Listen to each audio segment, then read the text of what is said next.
le Barça a totalement roulé sur la Real Sociedad. Salut à tous les frérots, j'espère que vous allez bien et que tout se passe pour le mieux de votre côté. On se retrouve aujourd'hui pour une nouvelle vidéo. On va débriefer le match Barcelone-Real Sociedad. Mais avant que la vidéo commence, merci à tous ceux qui vont liker, commenter, partager et s'abonner. C'est grâce à vous que j'en suis là. Il y a eu tout simplement un non-match. Il n'y avait qu'une seule équipe sur le terrain. La Real Sociedad a bien débuté son match. Le Barça, c'était un petit peu compliqué en début de match. Les 5-10 premières minutes, manque de justesse technique. On a senti une équipe de la Real Sociedad qui a essayé de mettre le Barça sous pression, qui a essayé de pousser. Et c'était plutôt intéressant les premières minutes. Sauf qu'ensuite, le Barça a repris le dessus. Le Barça a fait très mal à la Real Sociedad.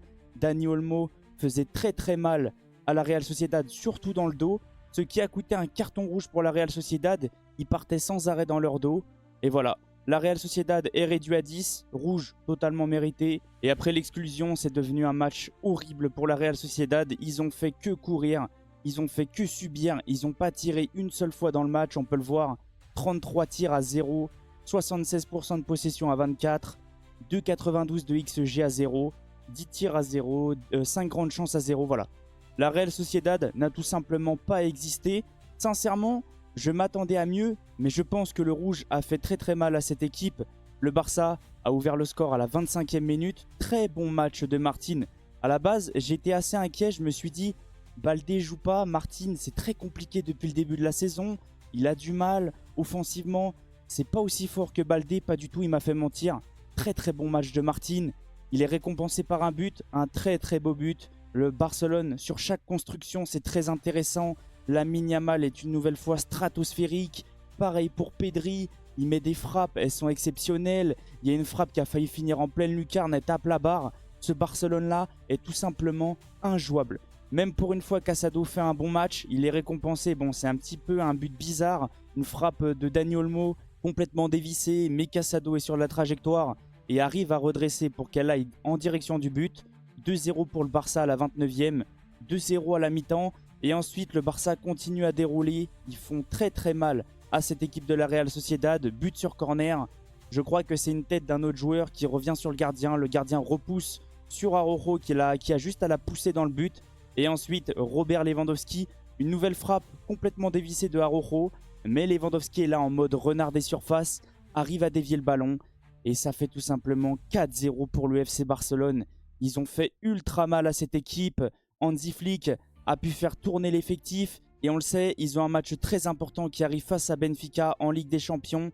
Au niveau de la composition, Hansi Flick a commencé avec un 4-2-3-1 très habituel. C'était Szczęsny dans les buts, une défense, les latéraux, Martín à gauche, Koundé à droite, une charnière, Cubarsí, Araujo. Oui, il a fait jouer un petit peu Araujo, il a pu faire reposer Inigo Martinez. C'est une très bonne nouvelle. Deux milieux défensifs, Casado accompagné de Pedri. Un numéro 10, Dani Olmo, qui est aujourd'hui exceptionnel. Rafinha à gauche, Lamine Yamal à droite et Lewandowski en numéro 9.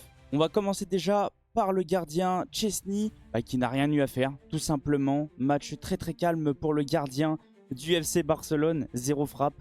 Je vais lui laisser la note de 7, la note basique, parce qu'il n'a rien eu à faire. Je ne peux pas le juger sur ce genre de match-là. Au niveau de la défense, on va commencer par Martín qui fait pour moi un match très intéressant, surtout offensivement. Défensivement, c'était très costaud. Il est buteur. Et vous savez quoi, je vais lui mettre la note de 8,5 parce que pour moi, c'est totalement mérité. Au niveau de la charnière, Cubarsí fait une nouvelle fois un match très intéressant. C'est très fort défensivement. Je vais lui mettre la note de 8. Araujo, lui qui est très critiqué, est buteur. Il fait un match incroyable pour moi défensivement. Pour une fois, il est bien aligné avec sa défense. Pour moi, il mérite la note de 8 aussi. Koundé, une nouvelle fois sur son côté, est très bon. Pour moi, il mérite la note de 7,5. Offensivement, c'est très fort. La paire Koundé-Yamal est exceptionnelle à droite. Surtout offensivement et même défensivement parce que Lamine Yamal redescend énormément, vient aider Koundé. Cette paire-là est tout simplement exceptionnelle. Moi, j'aime beaucoup Koundé. Surtout défenseur droit, on le sait, c'est pas son poste de prédilection. Mais il apporte énormément à ce FC Barcelone depuis le début de la saison, surtout sous Hansi Flick. Au niveau des milieux, Pedri, une nouvelle fois, est tout simplement incroyable. On ne peut pas lui mettre en dessous de 8 depuis le début de la saison. Je pense que Pedri n'a aucun flop. Je suis sincère avec vous. Je pense qu'à chaque fois, on peut lui mettre 8, voire 9, voire 10. Ce joueur-là est tout simplement incroyable. Il a de la magie dans les pieds, c'est le meilleur milieu au monde. Et je ne vais pas me cacher cette fois, s'il n'y a pas de blessure, Pedri est tout simplement stratosphérique. Au niveau de Casado, moi qui l'ai critiqué contre Las Palmas, là il sort un très bon match. Il est buteur, moi je lui accorde le but. Parce que pour moi il fait un match incroyable. Défensivement, offensivement, beaucoup d'appels, beaucoup d'envie. Il aide sa défense, il aide son attaque. Casado est partout, Casado est très bon. Et il rajoute de l'impact à ce milieu-là est tout simplement complémentaire. Il est tout simplement exceptionnel. Dani Olmo, une nouvelle fois, gros match. Je vais lui mettre... attendez, on va repasser à Casado parce que je lui ai pas mis sa note. Je vais lui mettre 8 sur 10. Pareil pour Dani Olmo, je vais lui mettre 8 sur 10. Qui est double passeur, qui fait un match incroyable encore une fois. Il apporte énormément à ce Barça-là. C'est le numéro 10 qui manque à cet effectif-là. Il fait vraiment du bien au FC Barcelone. J'aimerais juste revenir par contre sur Araujo. J'ai oublié sa petite passe décisive. Ça ne changera pas sa note. Au niveau de l'attaque, Rafinha fait un bon match. Il fait vraiment du bien à Barcelone. C'était très intéressant la paire Martin-Rafinha, surtout offensivement. Ça combine très bien même s'il y a quelques déchets comme je vous ai dit. Il fait un match plutôt cohérent. Robert Lewandowski, sincèrement, dans ma tête, j'étais en train de me dire je vais lui mettre 6,5 parce qu'il est invisible. En seconde période, c'était un petit peu mieux. Il est buteur, on l'a senti un peu plus à l'aise. C'est compliqué pour Lewandowski parce que j'ai l'impression que maintenant, il est considéré comme un pivot. Il doit juste faire des remises à ses coéquipiers. Il n'a plus l'âge pour courir autant qu'avant. C'est pas non plus trop grave, il est buteur en mode renard des surfaces et je vais lui mettre la note de 7,5. Je vais pas non plus exagérer, mais pour son but, je vais le récompenser et je vais lui mettre 7,5. Lamine Yamal, les gars, Lamine Yamal, c'est un craquito. Il est tout simplement stratosphérique. Alors oui, il est une nouvelle fois pas décisif. Il est ni buteur ni passeur. Mais il est utile dans tous les buts, dans toutes les actions, dans toutes les occasions du Barça. Il est partout. Techniquement, c'est vraiment trop fort. Il a des diamants dans le pied. Il est exceptionnel. Il fait mal aux défenses. Il traumatise des pères de famille. C'est exceptionnel ce que Lamine Yamal propose. Il est incroyable. Sincèrement, on est sur un crack générationnel. Je ne vais pas exagérer, mais il fait partie des meilleurs joueurs au monde. Actuellement, Lamine Yamal, j'ai envie de lui mettre malgré tout 8 sur 10, même s'il n'est pas décisif. Au niveau de Hansi Flick, masterclass, parce que c'est comme Enrique hier. Il s'impose 4-0. Il a pu faire une sorte de gestion. Il a pu faire reposer des cadres. Il a fait tourner son effectif. Et c'était très très bien pour le Barça. Et c'est très bien surtout au vu du match qui arrive contre Benfica.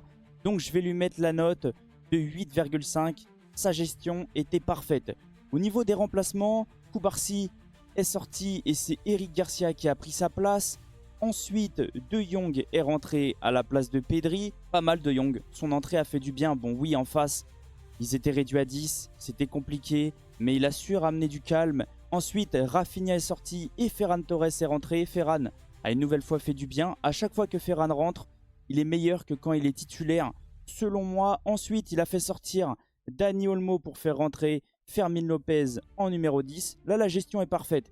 Il a fait reposer Pedri, il a fait reposer Dani Olmo, il a fait reposer Rafinha, Koubarsi et même Araujo. Il a ensuite fait sortir Araujo, il a fait rentrer Hector Fort.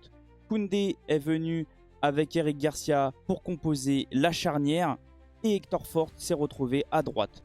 Au niveau des entrées, sincèrement, j'ai envie de mettre 7,5 pour l'entrée de Ferran Torres qui est plutôt intéressante. Fermín 7, De Jong, je vais lui mettre 7,5 aussi. Au niveau de la défense, Eric Garcia, c'était plutôt intéressant, mais je vais lui laisser 7.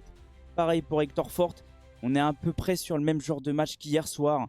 Le Barça était en mode gestion, surtout en seconde période, pour éviter d'avoir des blessures, pour éviter d'encaisser un but. Donc le Barça n'a pas forcé. Donc toutes les entrées n'ont pas rapporté un plus. C'est pour ça que je vais les laisser à une note de base, à 7 sur 10, parce que c'était pas non plus des entrées catastrophiques.